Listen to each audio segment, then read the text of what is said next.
today's video, we will be working with this wig. This is a wig that I made out of bundles and a frontal that were sent to me from sunberhair.com. I'll have all of their information down below in the description box, as well as promo codes for you guys if you are interested in purchasing this hair. I was sent 4 18-inch bundles of Brazilian straight, as well as the matching 13x4 lace frontal. So we're going for an asymmetric, deep asymmetric A-line haircut, and the first thing that you will have to do is decide where you want your parting space to be. For this particular wig, I am going to go with a middle part, but you can also do a side part. I am going to start by cutting this into a really deep A-line haircut. As you can see, it's longer in the front and shorter in the back, and that's the reason why I got 18 inches for the length. So the paint that we will be using today is by Oligo. It is their Blacklight Lightener in Extra Blonde. This follicles just to make sure that they do not shed excessively and that it does not become over processed. We will be using Oligo's Blacklight Smart Developer. I have it in 20 volume. We will also be using this hair coloring film, and it's going to create a barrier between our sections. We'll be using a mixing bowl, a whisk, a balayage hair painting brush, a measuring cup. When I'm working with sections or doing balayage or ombre hairstyles and I am parting the hair, it is important to have something to wipe your hands off, so to make sure that we're wiping our hands off between each section. We will also be grabbing our balayage board by Pravana, and because we will be working with shorter hair in the back and dealing with sections, we will also be needing some hair clips. Okay, so we're going to grab our measuring cup and start off by adding our lightener and developer at a 1-to-1 ratio. So I'm going to basically pour in 6 ounces of the lightener, and then I am going to add 6 ounces of the developer to the mixture and mix it with my whisk. So we're looking for a thicker texture, and this is going to create accurate and precise freehand painting without bleeding or transfer. So it should look like this when you're done.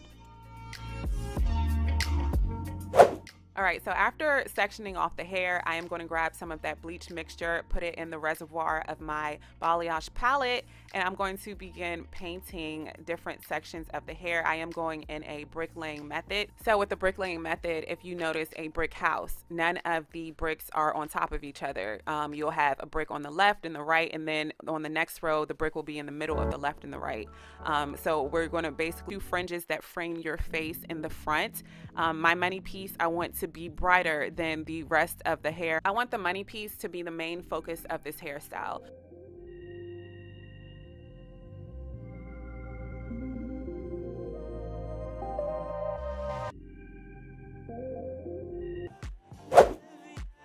Okay, so we're going to allow this hair to process for about 45 minutes, and then we're going to shampoo it out with our blue shampoo by Oligo.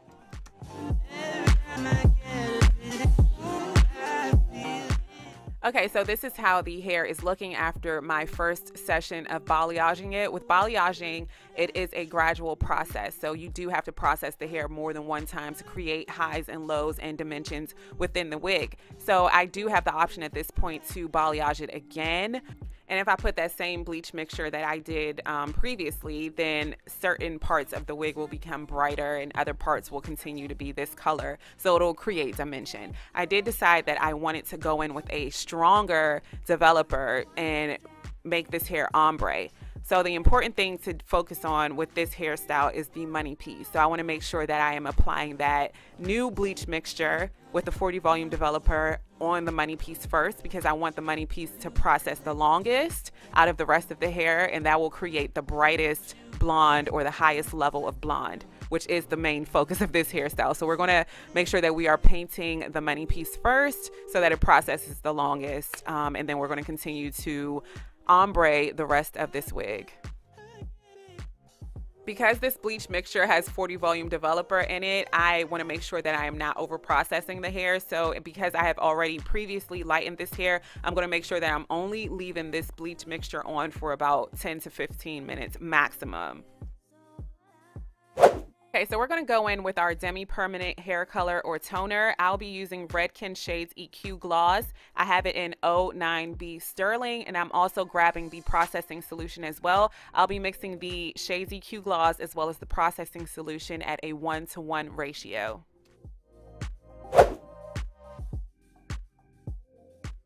sectioning off that money piece, I want to make sure that I am applying this toner to the money piece, and that's going to create a different hair color.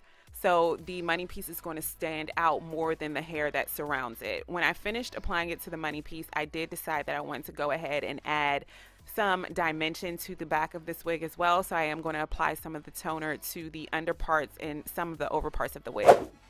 So here we are. This is the final look. You can then go ahead and add hair color on top of this. But I do like the fact that there is dimension within this wig, and it is like a really nice blend.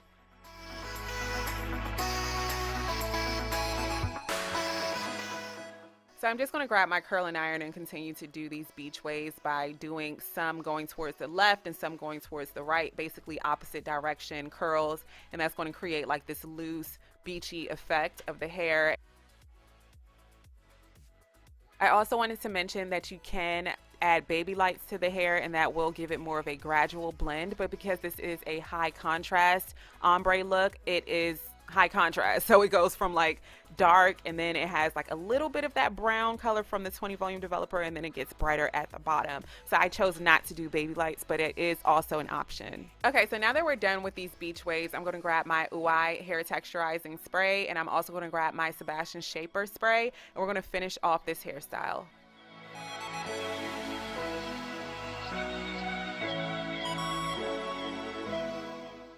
And finally, I'm going to cut the lace off of this wig and then try her on using Got2b Ultra Glue Gel. And that is the final look. Thank you so much for watching. I'll have all of the information down below in the description box, so check that box out. If you have any questions, please leave them down below in the comment section and let me know what you think about this process. Did you learn something new? Will you be trying something like this? How do you feel about the strong money piece in the front? Let me know down below in the comment section. Thumbs up this video if you learned something new, or if you just want more hairstyling tutorials, let me know your suggestions down below. Don't forget to hit that subscribe button as well as turn on that post notification bell, and I hope to see you in my next video. Bye guys.